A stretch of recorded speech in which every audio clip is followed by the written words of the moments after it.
Hi, my name is Chris Wade and I'm a contractor from the city of Los Angeles, and today I'm going to show you how to install tile on a kitchen backsplash. Okay, here we are at our kitchen. We're going to show you how to do backsplash today. Taking into consideration that the countertop is already done, your back tiles are cut all the way to the backsplash. Here we have our hardy back that goes along whatever walls that you're using. Most of the time it's going to be a painted wall surface, and you cannot put tile on a painted wall surface. It's got to have either a hardy back or a float, whichever you prefer. Assuming this is the center of our wall, we're in between two walls or just a wall and the edge of a countertop. You always want to start in the center, pretty much with any kind of tiles that you're going to use. Here's our center line. We mark our center line on the tile. That's where it's going to start. You start on the bottom layer, and it does rest right on top of the tile countertop. So that's pretty much what you're going to be looking at right there. Now we're going to take our notched trowel. We're going to get some mud on it, and you're going to start at the bottom and work your way up.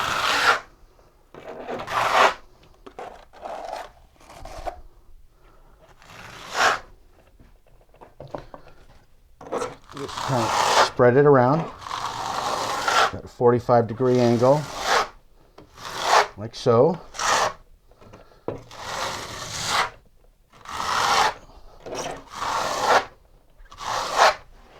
Then we're going to take our first tile, remembering where your center line is. If you have to mark it on the tile, that's okay as well. And just set your first tile there. And we get our spacers. And you just keep working your way, making any adjustment you need to make on the way. And then you just start working your way.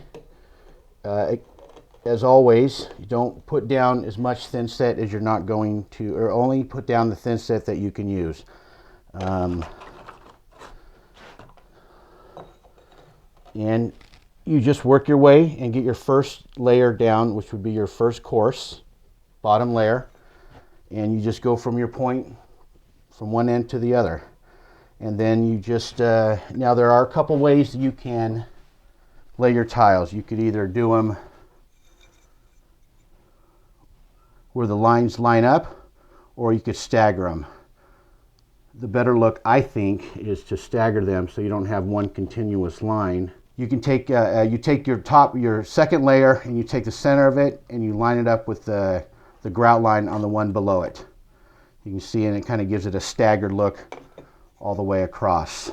And you just, now you're going to work your second course. Put your spacers in, make any adjustments as needed as you're going along, and you just firmly press them up against the backsplash. And put a couple more up just so you can get an idea what we're doing. So basically you're going to run your first course all the way down, and then you're going to start your second course, and you work your way all the way to what typically would be a cabinet up here, an upper cabinet. And you always want to make your last and final cut right below the cabinet in the most inconspicuous spot. Once you're all done with everything, your cuts, your pieces, everything's in, you always want to wait 24 hours before you can grout. And that about sums it up.